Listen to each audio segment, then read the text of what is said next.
Swell Season Surf Radio is recorded by the Newsstand Studio at Rockefeller Center in the heart of Manhattan and is distributed by Wax.Radio.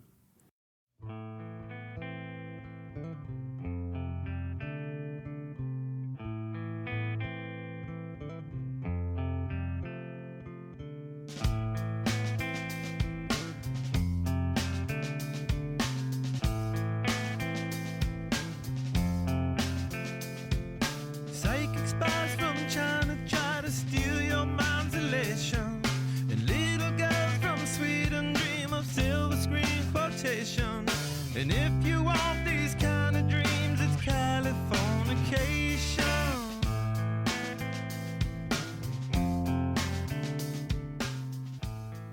Hello and welcome to Swell Season Surf Radio. I'm your host for this episode, Tyler Brewer.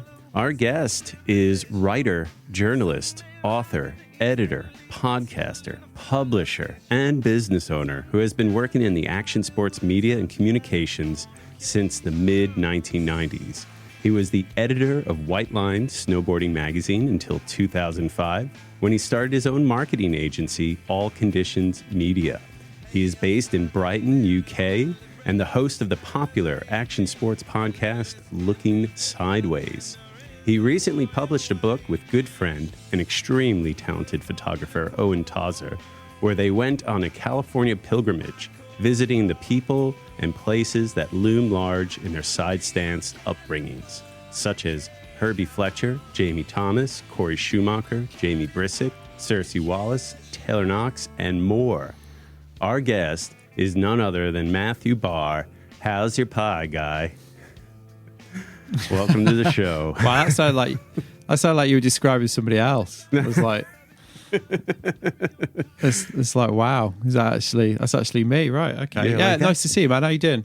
Oh, really good, really good. Really stoked to be able to get you on the show. You know, we've talked before, but I've always been such a huge fan of what you do and the work you're doing. And you've really raised the bar of podcasting, like what I did there. Yeah. Oh man, that's very kind of you to say. Yeah, exactly. Yeah. No, I'm stoked, man. I'm really glad to, because we chat a fair amount on Insta, don't we? And back and forth, being like podcasting. What's the word? Union. Yeah. Exactly. So, thanks for asking me. Much appreciated. No, I'm psyched, and you sent me this gorgeous book. The Looking Sideways, Volume 1, and it's stunning. And I just felt like we got to get you on and we got to promote this book out, because I think a lot of surfers in New York would totally dig this book. It's beautiful, very insightful, and just really stoked on it. So yeah, absolutely. My pleasure to have you on. Thanks, man. I'm glad it arrived, because I've had... thanks to Brexit that we've got over here, where it seems to be taking like weeks for packages to reach anyway. So the ones I've been sent to the States, it's been a bit touch and go where they've actually been getting there. So when you were like, "Oh, I got the book," I was like, "Okay, well that's a start." They're actually landing, which is great. Yeah, no, I was concerned too, because our whole shipping and everything has gotten all fudged up during COVID. So you never know when you send something through the mail now that if anything's going to get to where you need it to go. Like my company that I work for, they're actually based in Brighton, believe it or not, but we get checks, from lots of places, and they never show up. So, so we're really, it's touch and go with shipping stuff these days. Matt, I have to ask, do you do voiceover work? Because, I don't know, are you familiar with the Headspace meditation app?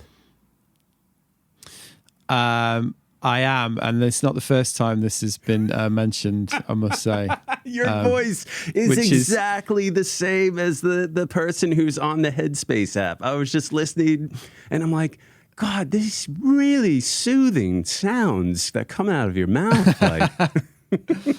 Yeah, somebody else mentioned that, like a Kiwi friend of mine. It's funny, isn't it? Because when you start a podcast, you probably have the same thing. Like, it's a bit like when you hear the old classic, hearing your hearing your voice recorded, you know, you're always like, Jesus Christ, is that what I sound like?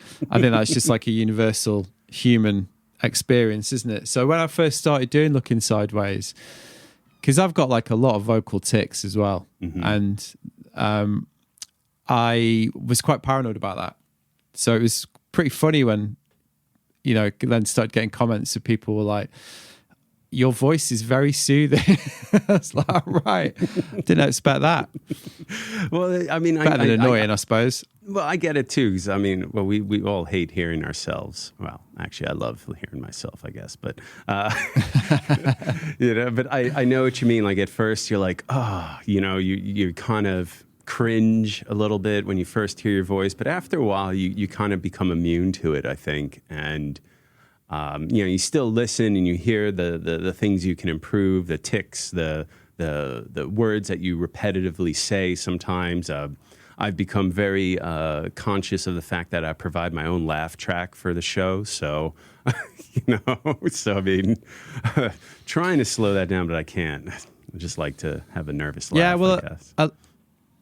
A listener sent me a bingo card, which went down, you know, like, so basically it was like every phrase that I overuse, every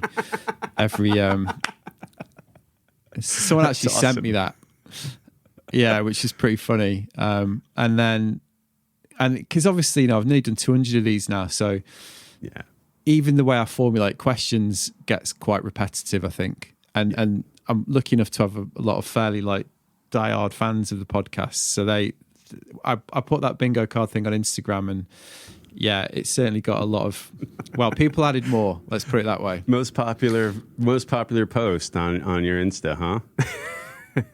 Well, you know, when I got it, I was a bit like, how do you take this? Like, is it actually, it's like, is this an insult? And I was like, actually, it's kind of flattering that someone's even gone to the trouble of doing it, really. So I just thought, fuck it, I'll post it. It's just, you know, got to laugh at yourself, haven't you? Well, that just means they're listening. It was kind of hilarious. Well, that just means they're listening to you, right? Like, that's huge. I mean, that's like someone took the time to do that. That means they really like the show and they care about it, which I think speaks a lot to your awesome podcast. Yeah, I mean, it's a privilege, isn't it, that people are that into it, really. But yeah, definitely. I like you. I just, after a few episodes of doing it, I was like, no one cares. Stop worrying about it. Just get it done. Really. Exactly.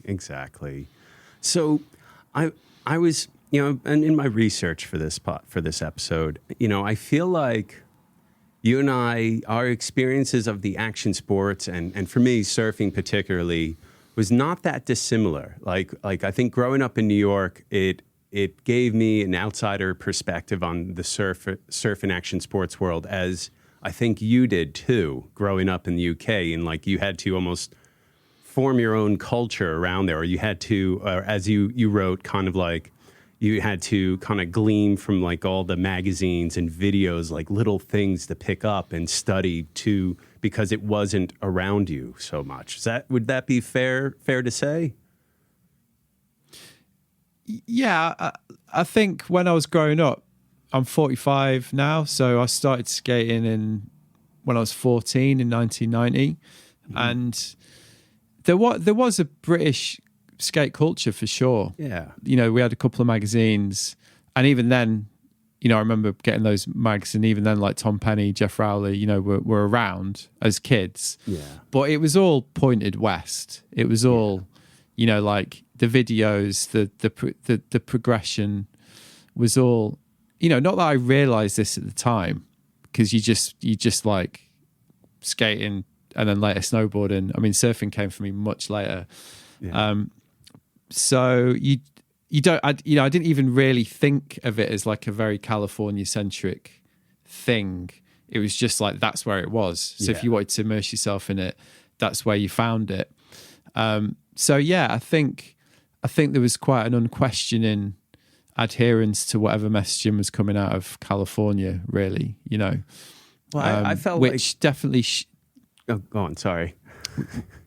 Which definitely shaped my perception of it, for sure. when I was a kid. Yeah, I mean, like, I always felt like it was always, I was always on the periphery of it all. Like, I never felt like you could get into it unless you lived there on the West Coast, because the media came out from it. It was so dominant. They had a stranglehold on the image and what surfing was or looked like, or skating even, to a certain extent, because everything was published out of there and all the companies were based out of there and the advertising, and that was the only way you can get like consumption of the media, basically. I mean, we all had like little local things, but they didn't loom as large as those industries that came out of there and maybe like Australia and a couple other places. I mean, at least my opinion of that. Yeah, it was definitely similar. And I think I was lucky enough to get a job at a snowboarding magazine when I was quite young, when I was like 20. Yeah. And, we were very, very, we really wanted to make it a British thing. Like we very, because we were just so into the culture generally, having grown up with skate mags and later snow sort of media, and surfing as well, obviously, because it's all, at the end of the day, very interconnected. But we just wanted to make a uniquely British thing. And I think at that time in the mid 90s, that was a really common theme in the British scene. Like skate, definitely, that's when you started to see legitimate British skateboarding brands. Right. That's when you started to see, which celebrated British skateboarding on its own terms. So the things that you, because when I was a kid, it was always like, Californian sidewalks, pavements, like that's the goal. That's, and obviously over here we've got like real scratchy little shitty pavements.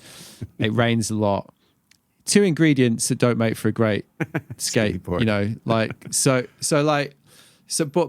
on as in the mid to late 90s, it just became much more confidently celebrated, let's say. Yeah. Like whether it was the companies or it was the skaters. And we definitely wanted to do that with our little opportunity with the magazine.